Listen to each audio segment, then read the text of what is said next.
Oke, assalamualaikum warahmatullahi wabarakatuh. Balik lagi di channel kita, AF Channel.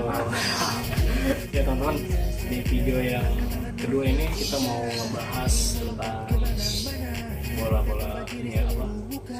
update transfer sekaligus pertandingan demi pertandingan. Ya.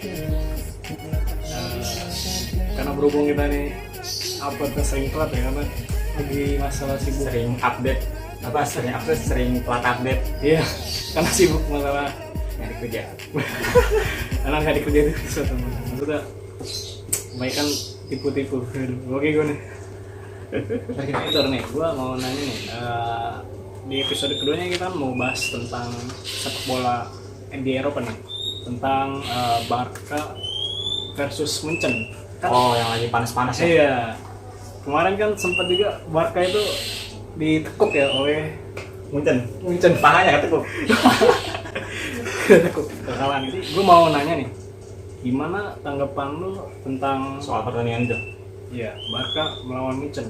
Untuk Barca melawan Munchen sebenarnya ada kemajuan dari yang 8-2 terus 3-0. Ya. Kalau kata temen gua naik 1 doang. Sebenarnya memang ada perubahan, cuma kesalahannya si Xavi itu apa? Dia salah masang starting line up.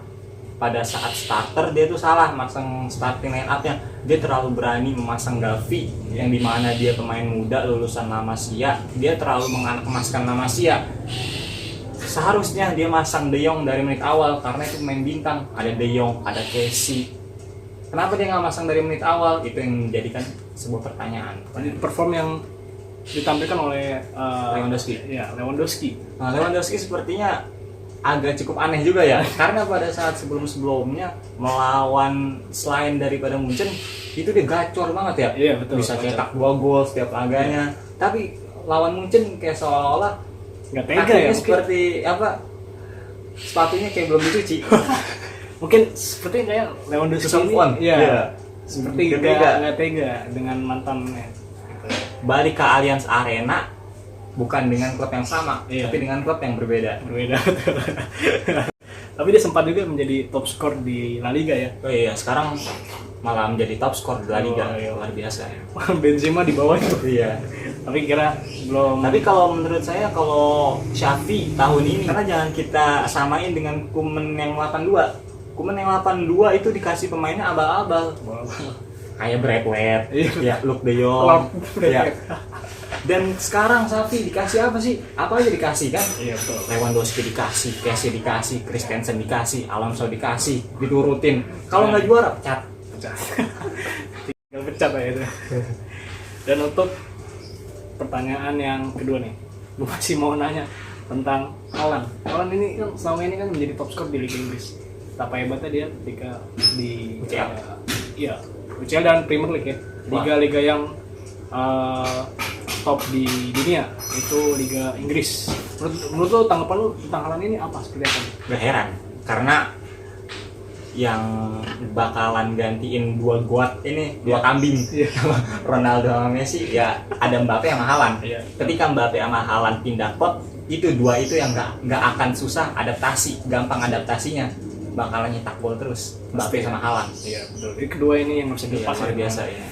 Dan juga gue juga mau nanya lagi nih tentang dipecatnya seorang pelatih Thomas Tuchel. Oh. Ini gimana nih tanggapan lo nih? Kemarin kita sempat bahas di episode pertama ya. Betul. Luar biasa dengan bagaimana kepala batunya Tuchel. Sebenarnya walaupun gua ngatain kepala batunya Tuchel, cuma gua nggak memungkiri Tuchel itu hebat. Karena bukan sepenuhnya kesalahan Tuchel ya. Karena ada kesalahan Boehly juga di situ. Ya. Todd Boehly ini dia malah ngurus Chelsea sendirian. Jadi kayak ngerekrut pemain itu dia urusannya dia sendiri. Jadi pemain yang seharusnya nggak dengan harga mahal segitu dia langsung beli. Ya. Kayak Cucurella segala macem sebenarnya masih bisa turun di harga sebelumnya. Dan beberapa kali Tuchel ngincar pemain yang diinginkan Tuchel cuma nggak dapet. Todd Boehly tidak bisa menuruti keinginan daripada Tuchel. Betul. Nah jadi pengaruh juga dengan Todd Boehly. Ya. Dan si pemain seorang Aubameyang juga sempat bergabung nih ke klub Chelsea. Tapi ketika Aubameyang masuk Tuchel malah keluar. Iya. Nah itu seharusnya mantan Todd Boehly-nya itu harus bisa memahami Tuchel, karena Tuchel itu pada saat dia performanya jelek dia kekurangan striker, dan ketika Auba masuk harusnya dikasih kesempatan dulu bagaimana dia menggunakan formasi 3-4-3 itu dengan seorang striker murni yaitu Aubameyang. Dia nggak menunggu itu si Todd Boehly, jadi langsung pecat aja. Allegri, soal masalah Allegri juga, kok kata gue pelatih selanjutnya yang akan dipecat Allegri karena Juventus berapa kali kalah beruntun. Di Maria nggak main, abrak-abrik tuh. Ya nih gue juga mau nanya lagi tentang seorang pelatih Ancelotti. Gimana nih tanggapan lo soal pelatihnya nih? Untuk Ancelotti Ya. dengan bagaimana performa Madrid.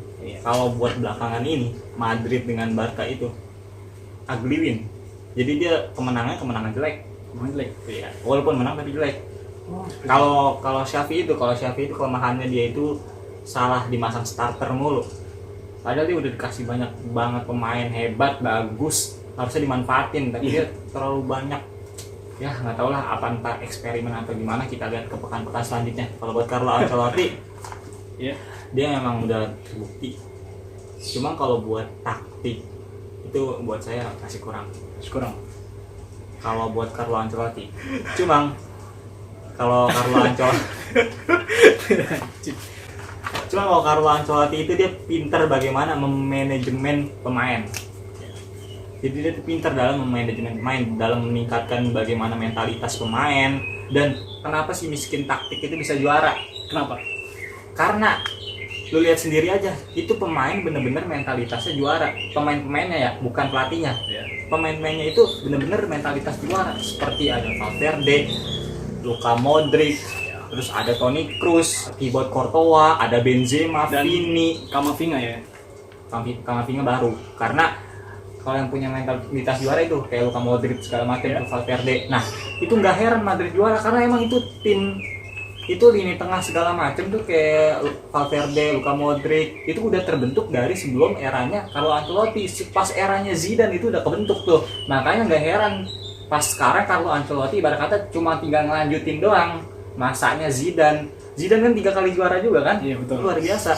Karena emang eranya kayak Luka Modric dan segala macam itu luar biasa. Casemiro yang sekarang pindah ke MU, kok kata gue melepas Casemiro ke MU, ya mungkin karena mereka ngeliat masih ada Tchouaméni. Cuma kalau kata Coach Justin itu Tchouaméni masih kudu dipertimbangin lagi.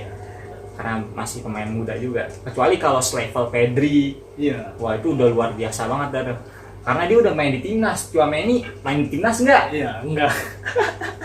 Pedri udah main di timnas. Padahal masih usia yang sangat muda ya. Iya. Dia sudah main di timnas senior. Iya. Itu susah sih itu. Untuk mencapai hal itu susah. Jadi itu sebabnya mengapa Real Madrid selalu menang ketika mentalitasnya emang mentalitas juara ketika di final ya. Iya. Ketika di final itu kenapa Real Madrid selalu bisa menang? Itulah sebabnya teman-teman. Iya, karena mentalitas juara. Ya, gue juga mau ngebahas tentang Manchester United nih. Lo tau sendiri kan? Iya. Mengujang. Lo tau sendiri kan Manchester United sekarang tuh pemainnya tuh udah kualitas bagus ya, maksud gue udah terjamin. Rekrutannya bagus-bagus. Iya, dengan adanya Casemiro, terus Rafael Varane, Lisandro Martinez, terus Anthony Martial, bukan Anthony ada 3, ada Anthony Elanga, ada Anthony Martial sama Anthony yang di Ajax yang baru datang. Anthony 3. Dan juga pelatihnya ini bagus juga, Erik ten Hag dari Ajax. Dan kalau kata gue untuk MU performa kedepannya bakalan makin maju. Ya kalau kemarin kekalahan pertama di WL ya kita bisa memaklumi juga karena kan namanya juga mau ada kenaikan, nggak mulus langsung menang terus. Pasti ada kekalahan, tapi kekalahan itu menang kalah, jadi ada kenaikan bukan mundur. Nah, itu MU nanti bakalan ada kenaikan walaupun sebelumnya dibully terus Mang Ujang. Karena MU popularitas pendukungnya di Indonesia luar biasa banyak juga. Banyak kan. Apalagi Manchester United dengan Arsenal dan Arsenal juga ada Liverpool kenaikan. ya, itu fansnya juga udah banyak. Iya, memang kalau Liverpool kan gue udah bilang manajemennya pelit.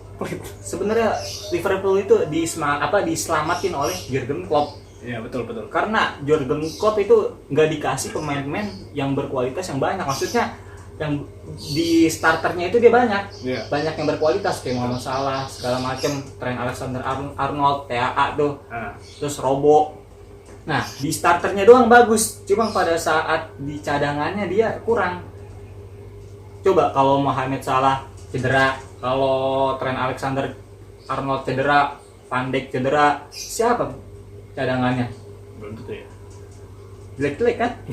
Makanya Liverpool itu diselamatin oleh Jurgen Klopp. Walaupun manajemen Liverpool itu pelit, tapi Jurgen Klopp bisa mengendalikan itu semua. Walaupun sekarang terseok-seok ketika pemain intinya pada cedera. Nah, itu Liverpool. Itulah Liverpool, teman-teman. Cukup sekian untuk di video kali ini. Dan ya untuk pembahasan lebih lanjut lagi nanti akan dibahas di episode ketiga. Dan saya akhiri untuk Halo.